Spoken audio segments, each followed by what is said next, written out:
أصبحنا على فطرة الإسلام وعلى كلمة الإخلاص وعلى دين نبينا محمد صلى الله عليه وسلم وعلى ملة أبينا إبراهيم حنيفا مسلما وما كان من المشركين.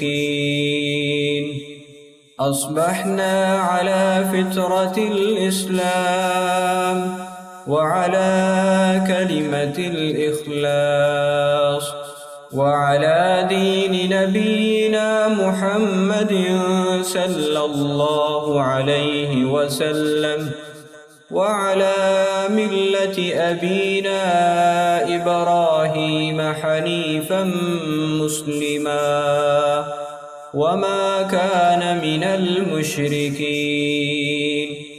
أصبحنا على فطرة الإسلام وعلى كلمة الإخلاص وعلى دين نبينا محمد صلى الله عليه وسلم وعلى ملة أبينا إبراهيم حنيفا مسلما وما كان من المشركين.